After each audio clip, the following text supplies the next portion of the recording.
Assalamualaikum warahmatullahi wabarakatuh. Perkenalkan, nama saya Aulia Bendawi dengan NIM G0024008 dan dari kelompok P3 atau 13. Di sini saya akan melanjutkan laporan praktikum blok 1.3 anatomi saya. Jadi untuk laporan yang kedua yaitu Randy adalah seorang mahasiswa yang sangat gemar menghadiri acara makan bersama, terutama di restoran dengan konsep all you can eat. Namun pada suatu kesempatan Randy itu merasa tidak nyaman karena cepat merasa kenyang, padahal baru saja memulai makannya. Hal ini membuatnya khawatir ada yang tidak normal dalam sistem pencernaannya. Sebagai teman yang baik, jelasin ke Randy tentang traktus digestivus superior atau GIT atas, mulai dari mulut sampai lambung, serta gimana kompensasi sphincter dan gerakan pencernaan saat dia lagi makan rakus di all you can eat. Next. Nah, jadi di gate atas itu tuh kan ada mulut dan juga ada dimulai dari mulut dan juga ada kelenjar saliva. Nah, prosesnya ini tuh dimulai di mulut, di mana makanan itu tuh dicerna secara mekanis dengan bantuan gigi atau dentes untuk mengunyah dan enzim dalam air liur yang dikeluarkan oleh glandula saliva, yaitu parotis, submandibularis dan juga sublingualis. Air liur ini tuh memulai proses pencernaan karbohidrat dengan memecah pati menjadi gula yang lebih sederhana. Nah, lidah atau lingua itu tuh dia berfungsi untuk mencampur makanan dengan air liur membentuk lobus. Jadi lobus tuh ada bolus. Jadi bolus tuh adalah gumpalan makanan dan mendorongnya ke tenggorokan. Nah, selanjutnya traktus digestivus superior itu setelah makanan dikunyah dan dibentuk menjadi bolus, makanan tuh akan masuk ke faring, ke orofaring, dan kemudian ditransfer ke esofagus dengan gerakan peristaltik. Gerakan peristaltik itu adalah gerakan gelombang otot yang membantu mendorong bolus ke bawah menuju lambung. Nah, esofagus adalah saluran yang menghubungkan faring ke lambung. Di sini makanan tuh bergerak melalui peristaltik, yaitu gerakan otot yang bergelombang tadi yang mendorong bolus ke arah lambung. Nah, di ujung esofagus, jadi kan ini kan ada esofagus. Nah, di ujungnya sebelum menuju ke lambung itu tuh ada namanya sphincter esofagus inferior yang bertanggung jawab untuk mencegah makanan kembali ke esofagus setelah masuk ke lambung. Jadi dia itu ada sphincter yang seperti katup. Sphincternya tuh yaitu namanya sphincter esofagus inferior. Sphincter esofagus inferior dia tuh kalau misalnya ada makanan tuh dia bakalan membuka, terus kalau misalnya nggak ada dia bakal menutup lagi gitu. Jadi dia tuh kayak yang regenerate itu. Next.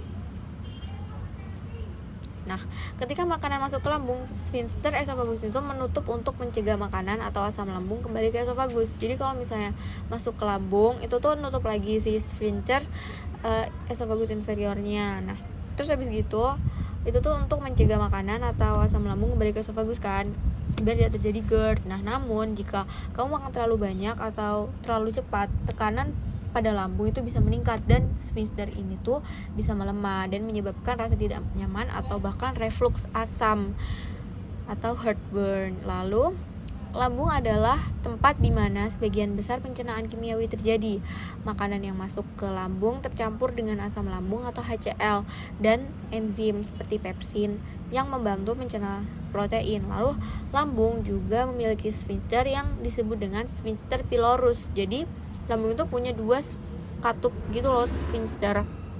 Yang pertama tuh ya ada di esofagus ini tuh namanya sphincter esofagus inferior. Kalau misalnya yang ada di sini itu tuh namanya sphincter pylorus. Nah, sphincter pylorus ini tuh yang mengontrol aliran makanan dari lambung ke usus 12 jari atau duodenum. Jadi dia tuh ada sphincternya itu karena di lambung sendiri tuh kan berbahaya ya, ada asam lambungnya.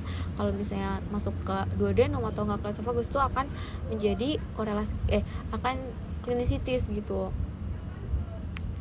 Lalu selanjutnya, jadi ini tuh saya akan menjelaskan kenapa kok Randy merasa cepat kenyang gitu ya. Jadi saat Randy tuh makan terlalu banyak atau cepat, lambung itu mulai meregang. Nah, peregangan ini tuh mengaktifkan reseptor peregangan pada dinding lambung. Nah, yang mengirimkan sinyal ke otak melalui saraf-vagus. Lalu otak kemudian memberikan respons berupa rasa kenyang. Lalu jika lambung itu belum sepenuhnya kosong dari makanan sebelumnya, misalnya jika Randy makan dalam waktu dekat setelah makan makanan lain, kapasitas lambung bisa terasa lebih cepat penuh. Lalu makan terlalu cepat atau sambil berbicara dapat menyebabkan Randy menelan banyak udara itu, atau aerofagia yang mengisi ruang di lambung. Jadi di lambungnya itu kayak banyak udaranya gitu, jadi terasanya itu kayak kenyang lebih cepat gitu kan. Ini tuh akan membuatnya merasa kenyang lebih cepat meskipun makanan yang dimakan tuh belum cukup banyak gitu. Nah, lalu ada juga saat makan itu lambung tuh melepaskan hormon seperti CCK atau kolesitokin. Nah, hormon CCK ini tuh yang menstimulasi rasa kenyang. Jika Randy makan terlalu cepat, hormon itu bisa dilepaskan lebih cepat. Jadi karena dia cepat, jadi hormon kenyangnya itu bakalan cepat keluar juga. Nah, memberikan sinyal ke otak untuk berhenti makan gitu. Lalu ada sphincter pylorus yang mengatur pengosongan lambung ke usus kecil. Yang tadi sudah saya jelaskan, sphincter pylorus tuh yang ada di bawah ya, yang untuk mengatur asam lambung ke dari gastrik ke duodenum itu tadi. Nah, dia tuh bekerja kan untuk menahan makanan lebih lama di lambung agar dicerna. Tapi jika Randy makan terlalu banyak, sphincter ini tuh bisa menjadi lebih lambat karena jumlah makanan yang masuk itu melebihi kapasitas normal. Jadi membuat lambung itu terasa penuh lebih lama. Jadi kalau misalnya ada makanan masuk, terus kan dicernanya kan di lambung dulu kan. Nah, sphincter pylorusnya ini tuh bakalan buka kalau misalnya udah tercerna di lambung. Nah, sedangkan Randy ini tuh kan makannya tuh terlalu cepat. Jadi di lambungnya ini tuh masih penuh.